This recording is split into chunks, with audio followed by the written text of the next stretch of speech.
Bonjour. Aujourd'hui, dans cette vidéo, je vous fais une vidéo sur un sujet que j'ai pas vraiment abordé jusqu'à présent.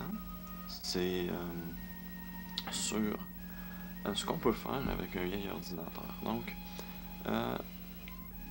qu'est-ce qu'on peut faire? Donc, ici, j'ai un 386, donc le sujet de cette vidéo sera sur un 386. Et, hop, et je vais vous montrer un peu qu'est-ce qu'on peut toujours faire avec un 386. Donc, déjà en partant, j'intègre pas l'Internet, puisque même si je sais qu'on peut la brancher sur Internet,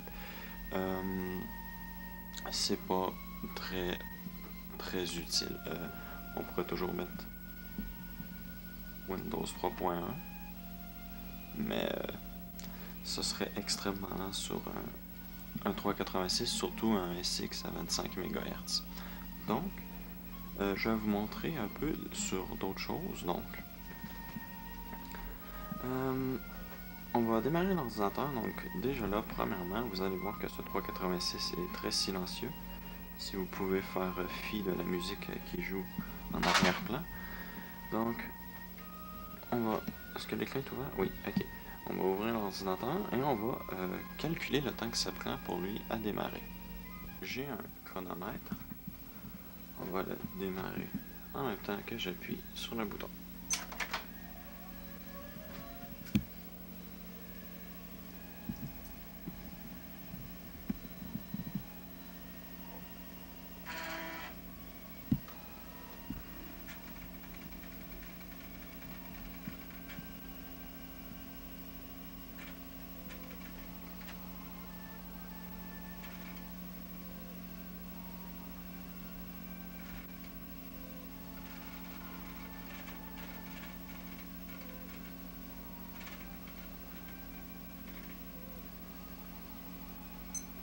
Donc voilà, ça l'a démarré plus rapidement que beaucoup d'ordinateurs modernes. Donc on va mettre ça de côté et on va maintenant passer à ce qu'on peut faire. Donc, comme je disais, on va exclure Internet, mais vous pouvez tout de même toujours faire du partage de fichiers si vous voulez. Donc, cet ordinateur-là date de 1992. Pour un 386, 1992, c'était assez tard dans la vie. Donc, ça indique que c'est un ordinateur bas de gamme, et même très bas de gamme, puisqu'en 1992, avoir un 386 SX 25 MHz avec 1 mégaoctet de mémoire vive et un disque dur de 40 mégaoctets, c'était vraiment pas très élevé comme performance. Donc, oui, vous avez bien compris, cet ordinateur a un disque dur de 40 mégaoctets. La mémoire a été augmentée à 4 mégaoctets. Donc maintenant que ça c'est démarré, on va commencer un peu par le travail d'office. Donc vous pouvez toujours faire des traitements de texte sur des machines de ce genre. Donc, si on s'en va dans le répertoire Works,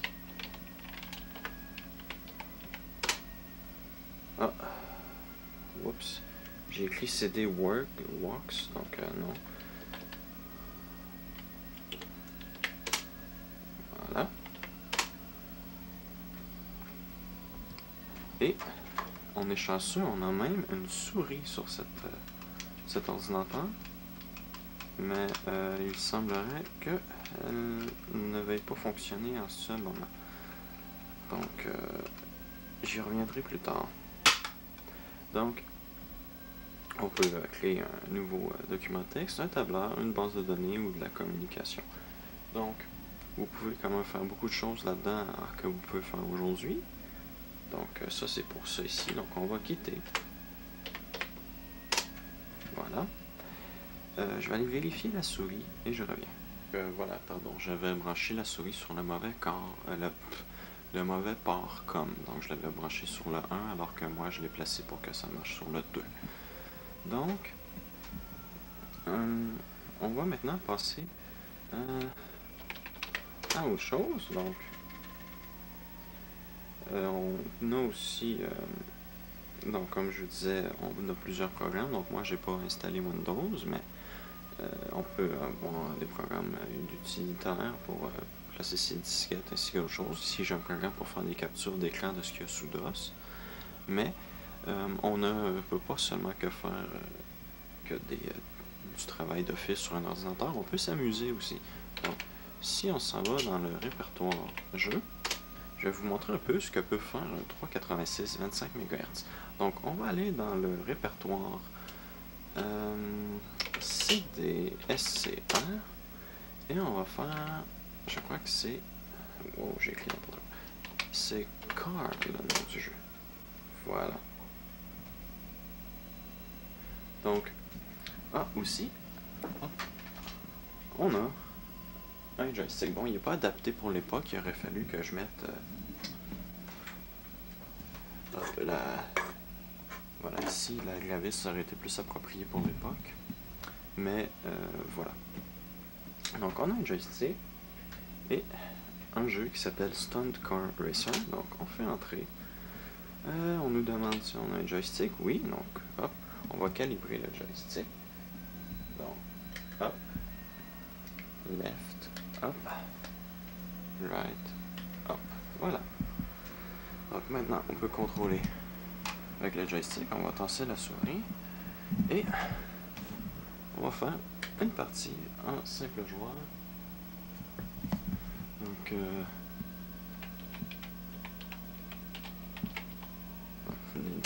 voilà. Donc, on est dans la division 4, donc on est mauvais. On va faire un peu de pratique. Donc, division 3, c'est là où je suis rendu. Stepping Stone. Alors, ici, vous pouvez voir la piste. Voilà. Et le véhicule. Donc, vous pouvez voir, on a de la 3D. Ben, 3D. Mais, vous pouvez voir, c'est extrêmement fluide. Même si je désactive le turbo, vous pouvez voir que ça change absolument rien, en fait. Donc, on va accélérer. Et vous pouvez voir, le jeu est extrêmement fluide, il se laisse très bien jouer. On a un rafraîchissement à 70 Hz. Il y a aussi, d'habitude, il y a le son du haut-parleur de l'ordinateur, mais vu qu'il est comme... vu qu'il est comme 3 heures du matin... pardon. 11 heures... 23 heures, en fait, voilà. Donc, je mets pas le son du haut-parleur. Donc, vous pouvez voir un magnifique petit jeu 3D, franchement assez sympathique à jouer. J'ai déjà passé plusieurs heures sur celui-ci, tant à faire de la pratique qu'à jouer contre les ordinateurs, et ce avec le magnifique joystick. Il va très bien ce joystick d'ailleurs. Oups. Donc, oh, ça fait n'importe quoi. N'importe quoi. Ah. Bon. Au moins, vous pouvez voir, la physique du jeu est assez bien. Donc, pour quitter le jeu, malheureusement, il faut redémarrer l'ordinateur. Donc, reset, voilà, ça va être moins long que faire CTRL-ALT, supprimer.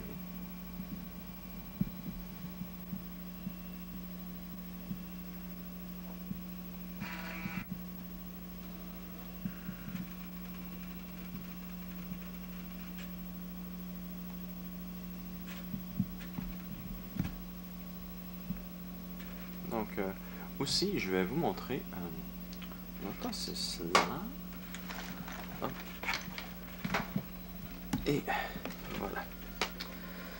Donc, on va faire comme dire, puis vous allez voir combien d'espace disque il me reste sur mon disque dur. Donc, j'ai 20 mégaoctets d'espace libre, donc j'ai la moitié de mon disque dur d'utiliser, et ça alors que j'ai quand même le programme Works, quelques jeux, ainsi que quelques autres utilitaires.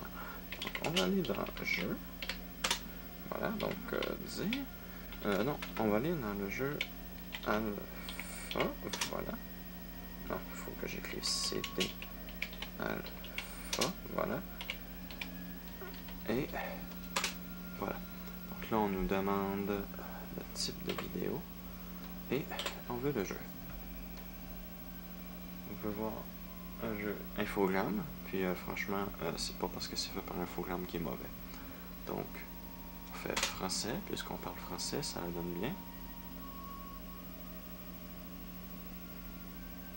Pour ceux qui veulent voir la résolution, on est en 70 Hz 720 par 400. Le code, on s'en fout. Et je vais vous montrer un jeu en 3D sur un 386 SX à 25 MHz et qui n'a pas de coprocesseur mathématique. Démo. Donc vous pouvez voir déjà de la 3D. On a quelques polygones. Il y en a quand même un nombre appréciable, si vous voulez mon avis, pour un 386. Faut pas oublier qu'on a la caméra ici, plus la station là. Donc en plus toutes les plateformes sont des formes 3D géométriques. Donc voilà. Il s'en passe des choses quand même.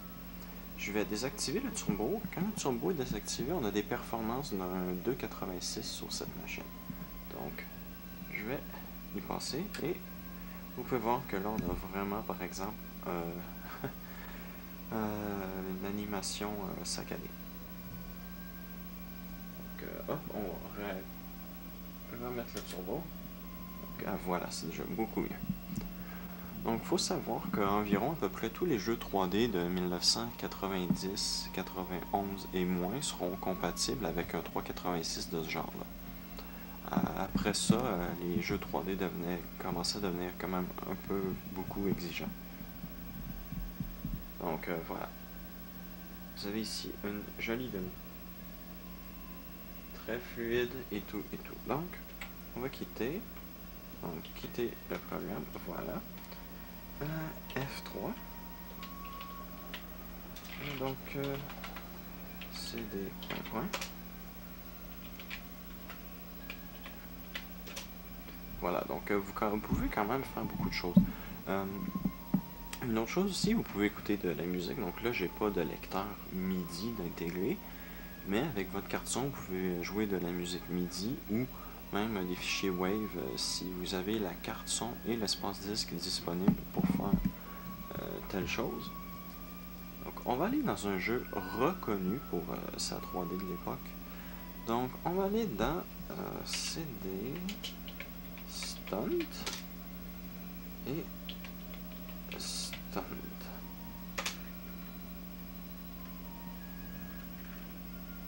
Donc ça charge. Le jeu est en 3D, joli 3D d'ailleurs. Malheureusement, j'ai été obligé de mettre en qualité vidéo EGA, puisque le 386 a de la difficulté avec la résolution et l'affichage VGA. Mais il ne faut pas oublier que c'est un 386 SX 25 MHz sans coprocesseur, donc il faut déjà se compter chanceux que ce soit aussi fluide. Donc, hop, on va passer ça. Donc, il n'y a pas de son parce qu'il n'y a pas de haut-parleur attaché sur l'ordinateur, mais j'ai une carte son Adlib dedans. Donc, j'ai une carte son extrêmement compatible avec à peu près tous les jeux qui existaient sous MS-DOS. Donc, on va aller dans Let's Drive. Hop, et on va utiliser un peu le joystick. Le jeu change quand même très rapidement, comme vous pouvez voir. Oh, j'ai oublié de placer le joystick, pardon. Voilà. Donc, option, input device. Hop. Allez, donc, oups.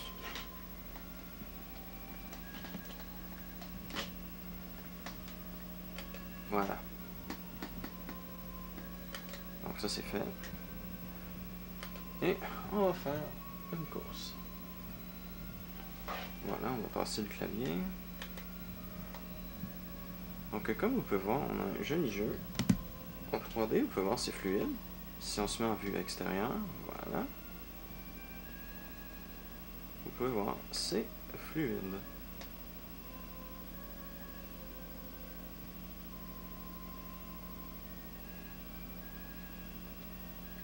Bon, j'ai eu un accident, mais ça, c'est des détails. Donc voilà, je pense que j'ai pas mal fait. Hop, exit to DOS, s'il vous plaît. Merci. Donc, hop. Donc, je crois que j'ai pas mal fait le tour de tout ce qu'on peut faire avec un 386. Donc, vous pouvez toujours faire vos textes, travaux, feuille de calcul avec un 386. Et vous pouvez toujours jouer à des jeux fort sympathiques tout de même. D'ailleurs, pour ceux qui aiment les jeux FPS, Wolfenstein 3D fonctionne à merveille sur cet ordinateur-là. Donc vous allez pouvoir vous amuser avec celui-ci. Et vous avez des entrées-sorties fort utiles, comme le port parallèle, les deux ports série, la plupart du temps, et le support des lecteurs de disquettes. Donc heureusement, les 386 ont tous un support pour les disquettes 3 pouces et demi, donc ça, vous n'aurez pas de difficulté. Oups, pardon. Et les 386 sont généralement trouvés avec des lecteurs de disquettes 3,5 pouces de 1,2 mégaoctets. Donc ça, il se pourra que vous ne l'utilisiez jamais, mais vous pouvez d'une certaine façon installer un CD-ROM sur les 386, si jamais vous ne pouvez pas. Sinon, comme je vous ai dit, vous pouvez avoir un partage réseau avec une carte Internet compatible, bien entendu. Donc voilà. Donc cette vidéo était pour répondre à tous ceux qui disent qu'on peut rien faire avec un 386. En fait, on peut encore faire beaucoup de choses. Malheureusement, pas vraiment d'internet. Il y en a qui vont dire que oui, on peut, mais c'est pas, il n'y a pas beaucoup de choses à supporter parmi j'ai le mot moteur de recherche en tête, mais c'est navigateur web. Donc il y a beaucoup de choses qui ne sont pas supportées et vous ne pouvez certainement pas écouter des vidéos YouTube, puisque les cartes vidéo qu'on retrouve la plupart du temps dans les 386 sont limitées à un maximum de 256 couleurs. Si vous avez une carte VGA. Donc voilà. Oubliez l'Internet pour ce genre d'ordinateur-là. Vous pouvez peut-être télécharger quelques fichiers, mais c'est pas grand-chose. Mais sinon, on peut encore bien s'amuser avec un 386. Ce que je vous ai montré là, ce n'est que quelques jeux parmi tous ceux que vous pouvez avoir pour un 386. Et en désactivant le turbo, vous avez une compatibilité avec les anciens jeux qui fonctionnaient sur les 80-88 et les 286. Donc ça vous permet de jouer à une plus grande panoplie de jeux qui n'est pas accessible aux gens, comme par exemple sur même un Pentium ou un 486 qui fonctionne beaucoup trop rapidement pour les vieux jeux, pour certains vieux jeux. Donc, merci d'avoir écouté cette vidéo et à la prochaine.